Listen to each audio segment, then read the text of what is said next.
bahwa di padang mahsyar nanti akan ada 7 kelompok yang akan mendapatkan naungan dari Allah, yang pada saat itu tidak ada naungan kecuali naungan Allah. Nomor satu adalah imam yang adil. Kata yang dipakai oleh Rasulullah adalah al-imam al-adil. Imam itu biasanya diterjemahkan sebagai pemimpin. Tapi kata imam itu biasanya adalah orang yang menjadi panutan, orang yang menjadi rujukan ketika orang lain bertindak. Seperti imam sholat, itu orang yang dianut, yang menjadi rujukan oleh orang-orang lain yang mengikutinya, bagaimana gerakannya yang harus dilakukan dan sebagainya. Itu imam. Jadi imam adalah orang yang menjadi panutan bagi kelompoknya. Nah, imam yang menjadi panutan bagi orang-orang lain itu kan bisa menjadi imamnya negara, bisa imamnya provinsi, bisa imamnya rumah tangga, bisa imamnya suatu masyarakat atau organisasi. Ya. Oleh karena itu kita coba memahaminya agak luas ya. Jadi bisa imam ini adalah pemimpin negara, tapi bisa juga pemimpin yang memberikan pengarahan kepada kelompok masing-masing sesuai dengan peran mereka. Yang kedua adalah syabun, orang muda. Ini sudah dibikin ya, pemuda yang tumbuh dewasa dalam beribadah kepada Allah. Mulai dari anak-anak sampai dengan dia masih usia muda, dia selalu beribadah kepada Allah. Yang ketiga, orang yang hatinya bergantung ke masjid. Masjid itu bisa berarti bangunan yang dipakai untuk sholat berjamaah, tapi masjid dalam bahasa Arab bisa juga tempat sujud.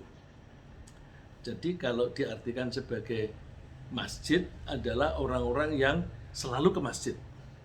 Tapi kalau masjid diartikan sebagai tempat sholat, tempat sujud, ya berarti orang yang hatinya selalu ingat, aku nanti akan sholat, aku nanti sholat zuhurnya di mana, aku nanti sholat asarnya di mana, bagi orang yang kesibukannya banyak. Jadi orang yang banyak kesibukan itu sudah mempunyai gambaran, aku kegiatanku ini, maka supaya sholatku nanti tepat waktu, aku nanti sholatnya di sini dan sebagainya. Terus kelompok yang keempat adalah dua orang yang saling mencintai di jalan Allah. Mencintai di sini tidak harus berarti birahi, ya, saling menyukai. Nah, ketika mencintai karena Allah, maka mereka ketika berkumpul ya karena Allah, ketika mereka berpisah juga karena Allah. Ya. Berkumpul karena Allah, misalnya sekarang ini kita berkumpul. Ya. Kalau misalnya kita sudah kumpul pengajian, terus tiba-tiba ada azan, Allahu Akbar, Allahu Akbar, pengajiannya kan bubar, kita pisah. Nah, ketika berpisah juga karena Allah lagi. Kita sekarang ini kumpul pengajian, terus kemudian sebentar lagi kita harus melakukan kegiatan untuk melaksanakan kewajiban dari Allah untuk memberi nafkah kepada keluarga. Terus kita bekerja masing-masing. Nah, itu juga berpisahnya juga karena Allah. Terus yang kelima, laki-laki yang diajak berzina oleh seorang wanita yang menarik. Ya, menarik ini digambarkan sebagai cantik dan mempunyai posisi yang baik. Terus kemudian dia menolak. Intinya adalah orang yang sudah tertarik, hawa nafsunya itu sudah bergejolak melakukan suatu kemaksiatan. Pada saat yang hampir saja dia melakukan, yang sulit dia meninggalkan, tapi terus dia bisa menahan diri, enggak, Aku takut kepada Allah. Nah, maka membatalkan kegiatan yang haram itu berpahala. Terus yang keenam, orang yang bersedekah tapi dia bersedekahnya menyembunyikan kegiatannya itu, seolah-olah tangan kanannya bersedekah, tangan kirinya tidak melihat atau tidak mengetahuinya. Ini ilustrasi untuk menggambarkan keikhlasan. Ya. Kemudian yang ketujuh, orang yang berzikir kepada Allah dalam keadaan sepi, lalu ia meneteskan air mata. Jadi ingat kepada Allah di saat sepi, tidak ada orang lain yang menyaksikan, dia bisa menangis karena hubungannya dengan Allah. Bukan orang yang nangis tapi di masjid di tempat orang banyak. Kalau kadang-kadang kan ada orang yang sholat sambil nangis begitu di masjid. Nah, itu bukan yang begitu, karena itu belum tentu tulus ya. Mungkin karena dia ada orang lain lalu terus menunjukkan sikap yang begitu. Ini yang dimaksud di sini adalah orang yang betul-betul merindukan Allah sampai dia bisa meneteskan air mata. Ya. Jadi 7 itu, tapi mari kita bahas satu persatu dari 7 golongan tersebut sehingga lebih mudah bagi kita untuk menyesuaikan diri dengan kriteria masing-masing. Ya. Karena ada 7, kita pelajari masing-masing kalau nanti sempat, dengan harapan mungkin nggak saya menjadi salah satu dari 7 golongan tadi. Gitu. Saya masuk ke salah satu golongan. Jadi kalau bisa masuk di golongan 1, saya kebetulan menjadi pemimpin. Ini kesempatan bagi saya untuk bisa mendapatkan naungan. Kalau kebetulan misalnya berteman, itu runtang-runtung kemana-mana berdua begitu, bisa nggak aku memanfaatkan ini? Misalnya Bu Nahendra sama Mbak Yul gitu, aku bisa nggak memanfaatkan kesempatan ini untuk mendapatkan naungan besok di mahsyar, gitu. dan sebagainya. Nah, kita pelajari dulu yang disebut pertama oleh Rasulullah SAW, yaitu imam yang adil. Nah, imam menurut pemahaman Islam adalah seorang yang karena posisinya diharapkan memimpin satu orang lain atau lebih untuk melaksanakan urusannya dalam rangka mencapai suatu tujuan dengan ketentuan-ketentuan yang diridhoi Allah. Nah, ini kan seperti organisasi ya, namanya organisasi itu kan sekelompok orang yang mempunyai tujuan yang sama, kemudian salah satu di antaranya itu dianggap sebagai leader. Nah, dia itu menjadi imam. Dan kalau pemahaman saya termasuk imam yang semacam itu. Ya. Sedangkan adil adalah sikap dan perilaku yang menjamin terpenuhinya hak bagi semua pihak sebagaimana layaknya. Jadi kalau kita menjadi pemimpin rumah tangga sebagai bapak, maka kita mesti memastikan bahwa istri dan anak-anak memperoleh hak masing-masing. Nah, tentu hak itu sesuai dengan kemampuan si kepala rumah tangga tadi. Nah, kalau kebetulan si laki-laki ini mempunyai 4 istri, ya, maka dia menjamin bahwa masing-masing istri mempunyai hak yang sama, yang adil. Gitu. Jadi pemimpin adalah orang yang membimbing sekelompok orang, baik orang itu bahkan orangnya bisa hanya satu, bisa banyak, untuk mencapai satu tujuan. Tentu tujuannya adalah mencapai ridho Allah. Dengan demikian, lingkup kepemimpinan seseorang imam itu bergantung pada posisinya dan cakupan keadilannya juga sesuai dengan tanggung jawab yang diembannya.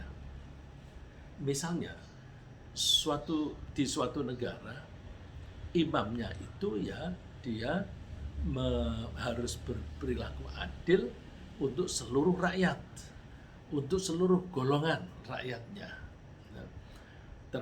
Dan juga keadilan itu mencakup di semua bidang, misalnya termasuk keadilan hukum, keadilan ekonomi, dan sebagainya. Nah, ini kalau makin tinggi, makin banyak yang dipimpin, maka tanggung jawabnya makin luas. Nah, tentu pahalanya akan makin besar kalau dia bisa adil. Ini sesuai dengan hadis yang disabdakan oleh Nabi. Saya sering mengutip ayat ini, ala kullukum ra'in wa kullukum mas'ulun an ra'iyati. Ketahuilah bahwa masing-masing kalian adalah seorang penggembala. Penggembala ini bisa juga kita artikan sebagai manajer. Masing-masing kalian itu manajer, dan masing-masing kalian itu akan diminta pertanggungjawaban tentang manajemennya. Fal imamul ladzi 'alan nasi ra'in wa huwa mas'ulun an ra'iyati. Pemimpin yang memimpin manusia, ini tidak disebut manusia, ini sebagai negara atau provinsi. Pokoknya memimpin manusia, maka dia akan diminta pertanggungjawabannya atas kepemimpinannya. Warrajulu ra'in 'ala ahli baitih wa huwa mas'ulun an ra'iyatih. Seorang suami juga seorang laki-laki adalah manajer di keluarganya, dan dia akan diminta pertanggungjawaban atas kepemimpinan dalam keluarganya. Seorang wanita juga begitu, dia harus memimpin rumah tangganya, dan nanti akan diminta pertanggungjawaban. Sampai budak pun juga begitu. Maka Rasulullah menutupnya dengan fakullukum ra'in wa kullukum mas'ulun an ra'iyati. Maka masing-masing kalian adalah seorang manajer, dan masing-masing akan diminta pertanggungjawaban akan manajemennya. Nah, kepemimpinan itu dalam Islam itu sangat dianjurkan. Coba, seandainya ada 3 orang bepergian, Rasulullah menganjurkan dari 3 orang itu tunjuklah salah satu sebagai pemimpin, supaya bepergiannya itu lebih teratur, terarah. Rasulullah mengatakan, idza kharaja thalathatun fi safar falyu'ammiru ahadahum. Jika ada 3 orang di antara kalian itu bepergian, angkatlah salah satu di antara mereka sebagai amir. Amir itu dari kata amara, memerintah. Jadi angkatlah salah satu di antara mereka sebagai orang yang memberi perintah. Nah, ini kan imam. Nah, jadi kalau imamnya negara disebut pemerintah karena isinya perintah-perintah. Dan bahasa Arab istilah lain itu amir. Nah, untuk menegakkan keadilan, seorang imam harus melaksanakan amanah yang dipercayakan kepadanya, sehingga semua pihak di bawah kepemimpinannya menerima hak masing-masing. Allah wanti-wanti, innallaha ya'murukum an tu'addul amanati ila ahliha. Sesungguhnya Allah menyuruh kamu untuk menyampaikan amanat kepada yang berhak menerimanya. Jadi nggak boleh ada pihak manapun yang tidak menerima haknya. Kalau memang ada anggaran dari APBN untuk orang-orang miskin, maka dana itu harus sampai ke orang miskin. Tidak boleh dikorupsi, diambil oleh pejabatnya. Itu berarti tidak adil. Yang adil, pokoknya ini hak siapapun harus sampai. Kemudian ketika mengambil keputusan, seorang imam itu harus menerapkan hukum sebagaimana yang ditetapkan oleh Allah. Jadi yang kalau keadilan di bidang hukum, maka artinya adalah menerapkan hukum itu apa adanya, bukan hukumnya yang diubah-ubah. Jadi peraturannya begitu, udah ikuti aturannya begitu. Tentu aturan ini adalah aturan yang dibuat oleh Allah. Karena kalau aturan yang dibuat manusia, nanti bisa-bisa ada seorang melanggar aturan hukum, wah itu melanggar. Kemudian gampang, aturannya aja yang diubah. Nah, kalau aturannya itu aturan Allah, kita nggak punya hak untuk mengubah aturan itu. Kan? Wa idza hakamtum bainan nasi an tahkumu bil adl. Allah merintahkan ketika kalian itu mengambil hukum di antara manusia, maka hukumilah mereka dengan adil. Innallaha ni'ma ya'idzukum bih. Allah adalah sebaik-baik yang memberi nasihat kepada kalian. Innallaha kana sami'an basira. Seorang imam tidak boleh mengikuti hawa nafsu dalam memimpin dan dalam mengambil keputusan. sehingga tindakannya bisa menyimpang dari ketentuan Allah. Maka hati-hati kalau menjadi pemimpin, hawa nafsu disingkirkan. Hawa nafsu itu kepentingan pribadi, kepentingan bisa juga kepentingan kelompok. Itu jangan dibuat menonjol. Yang ditegakkan adalah hukum yang adil. Allah wanti-wanti, ya ayyuhalladzina amanu kunu qawwamina bil qisti syuhada'a lillahi walau ala anfusikum. Wahai orang-orang yang beriman, jadilah kamu orang yang benar-benar menegakkan keadilan, menjadi saksi karena Allah, biarpun keadilan itu menimpa dirimu sendiri atau ibu bapakmu atau kaum kerabatmu. Jika pemimpin itu kaya ataupun miskin, maka Allah lebih tahu kemaslahatannya. Maka janganlah kamu mengikuti hawa nafsu karena ingin menyimpang dari kebenaran. Dan jika kamu memutarbalikkan kata-kata atau enggan menjadi saksi, maka sesungguhnya Allah adalah Maha mengetahui segala apa yang kamu kerjakan. Jadi tidak boleh seorang pemimpin atau seorang hakim itu kalau yang diadili itu tidak ada hubungan keluarga, tidak ada hubungan kedekatan pertemanan, maka ditegakkan keadilan. Tapi kalau itu temannya sendiri, kelompoknya sendiri, saudaranya sendiri, lalu terus tidak ditegakkan, itu tidak boleh. Nah, kalau itu dilakukan, berarti dia tidak bakat untuk mendapatkan naungan besok di padang mahsyar. Seorang imam yang adil itu tidak akan mengambil atau merampas hak orang lain yang dipimpinnya, baik melalui korupsi atau mengurangi alokasi yang sudah ditetapkan. Kalau korupsi, berarti dia tidak bakat mendapatkan naungan besok di padang mahsyar. Auful kaila wa la takunu minal mukhsirin. Penuhilah timbangan. Jadi timbangan dalam jual beli harus penuhi. Juga timbangan dalam alokasi.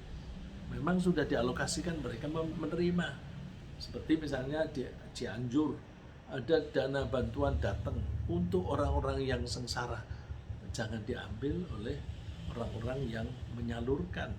Jangan-jangan nanti terus diumpetin, Pak ambil sendiri atau lebih banyak dibagikan kepada keluarganya. Kadang-kadang begitu.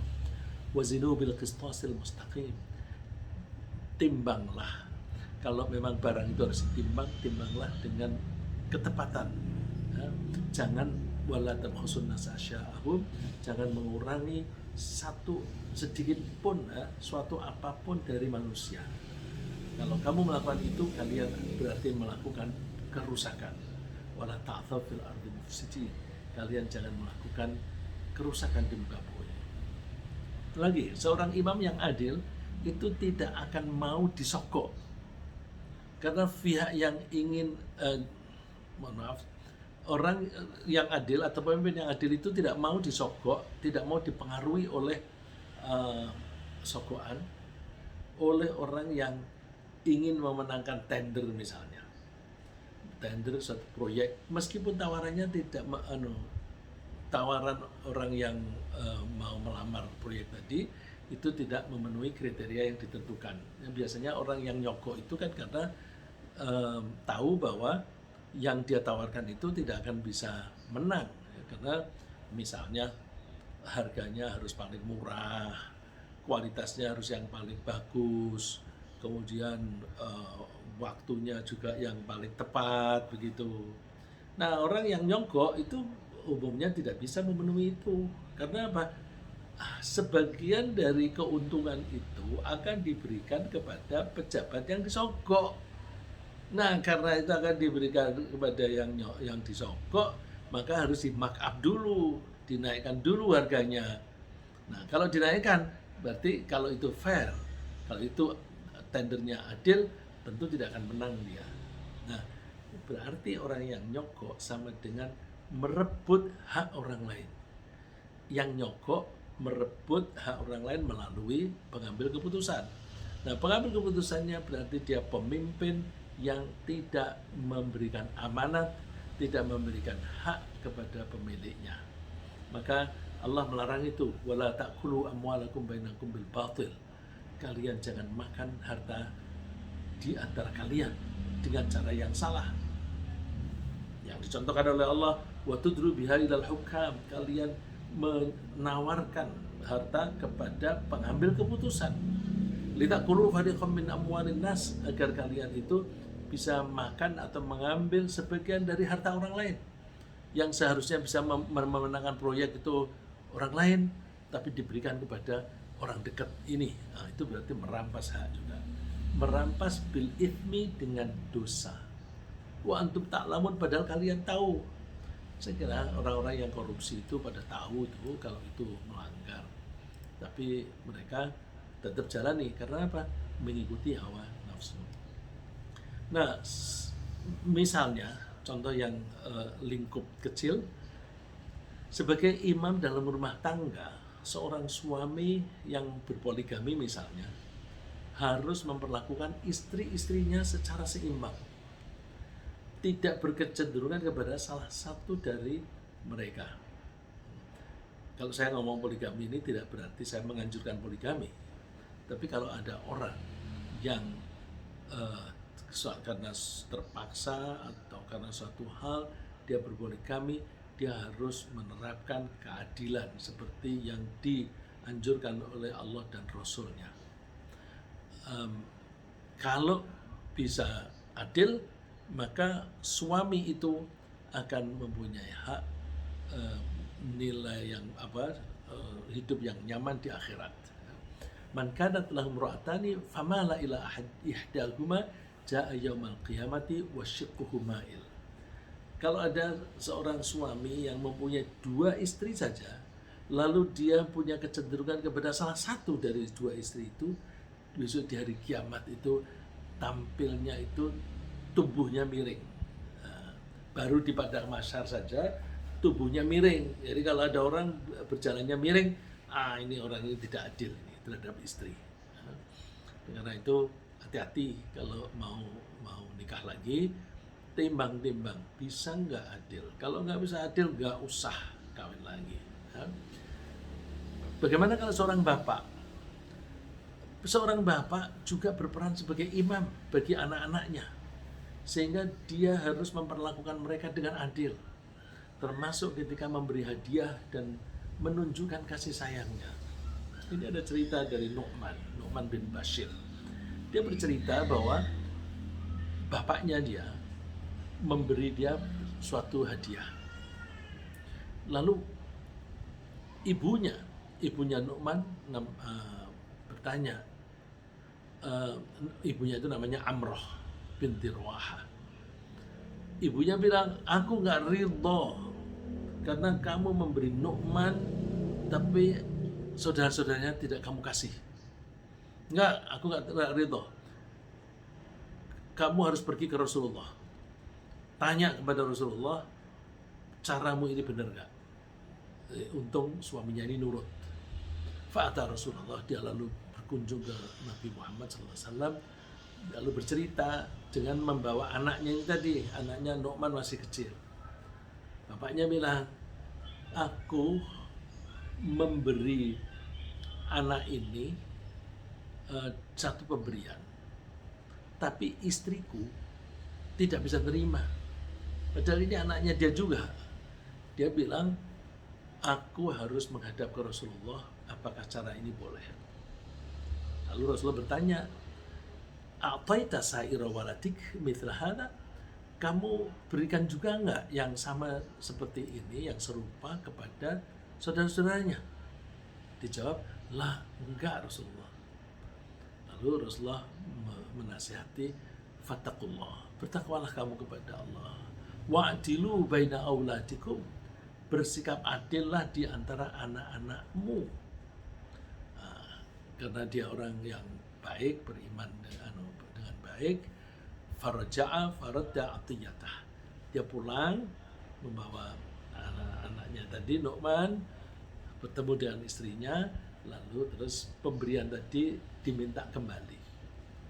Dan nih nggak jadi gitu, karena yang lain tidak diberi. Kalau mau memberi, barangnya nggak ada, tidak ada kemampuan. Ya udah, kalau mau beri semua, kalau tidak semua. Gitu. Lalu jika seorang imam itu telah melaksanakan kepemimpinannya dengan adil sesuai dengan cara yang ditentukan Allah, maka pihak yang dipimpin harus mentaati dengan baik. Ini etikanya.